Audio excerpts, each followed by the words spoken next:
Para te contar que pelo menos 50 voos que decolariam hoje do aeroporto de Barcelona foram cancelados ou atrasados depois de uma tempestade alagar a pista. Enquanto isso, mais 2.500 soldados chegaram hoje para reforçar as operações naquelas áreas impactadas pelas enchentes da semana passada.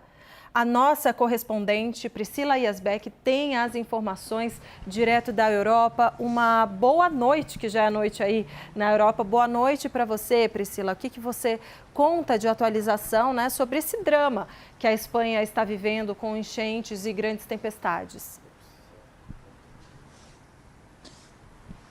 Oi, Débora, boa noite, Yuri, a todos que nos acompanham. As chuvas continuam castigando a Espanha, agora também chegam à região de Barcelona, prejudicando também o sistema aéreo. E enquanto isso, a população de Valência, que foi a região leste do país, muito afetada pelas chuvas, tem feito diversos protestos, inclusive ontem protestos direcionados ao rei Felipe VI, também à rainha Letícia, ao primeiro-ministro espanhol Pedro Sánchez, que foram alvos, inclusive, de pedras, de objetos que foram atirados, de lama. Eles apareceram, inclusive, em fotos com lama no rosto, com lama nas roupas. O primeiro-ministro espanhol se retirou mais rapidamente de uma pequena vila de Paiporta, onde eles tinham feito essa visita, justamente por causa desses fortes protestos e desse tumulto. Em meio a essa situação e a cobrança da população, as autoridades, então, enviaram mais reforços de oficiais das Forças Armadas. Já tinham sido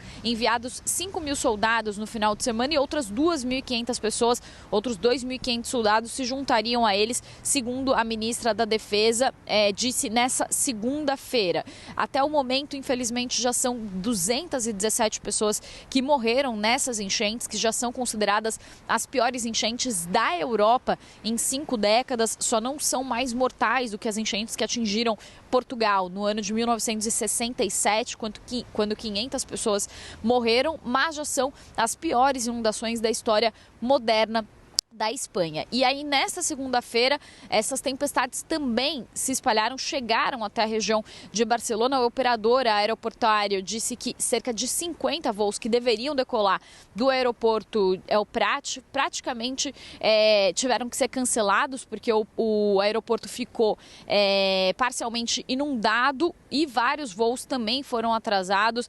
17 voos também que pousariam no aeroporto de Barcelona tiveram que ser desviados para outras cidades. Também os serviços ferroviários foram afetados, alguns trens ficaram atrasados, tiveram atrasos e também outros foram cancelados. Além disso, também seguem os esforços para procurar ainda pessoas que estão desaparecidas. As autoridades dizem que são dezenas de pessoas. As redes de telefonia, também as redes de transporte na região de Valência foram severamente afetadas e com isso também há uma dificuldade de estimar o número de pessoas que ainda estão desaparecidas. As equipes de resgate estão usando botes, helicópteros, estão usando também drones agora para tentar entrar em locais que estão inundados, como por exemplo em garagens, para tentar encontrar pessoas, infelizmente, com pouquíssimas esperanças de encontrar pessoas com vida, mas também para recuperar corpos de vítimas dessa tragédia. Infelizmente, muitas pessoas, principalmente idosos, não conseguiram se salvar dessas fortes chuvas que chegaram e atingiram a região de Valência na terça-feira. O que essa população cobre, esses protestos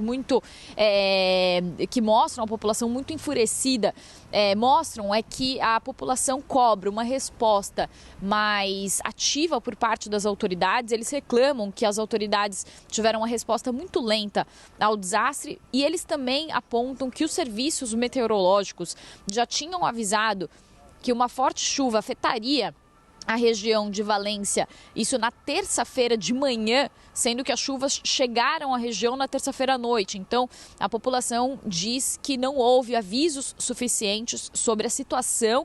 Inclusive, alguns especialistas apontam que a Agência Meteorológica Estadual, a EMET, que inclusive é considerada uma agência que faz um trabalho muito eficaz, chegou a alertar dias antes que inundações e tempestades muito fortes atingiriam a região. Então, há também uma discussão sobre a responsabilidade dessas autoridades regionais de não terem avisado essa população para se retirar desses locais.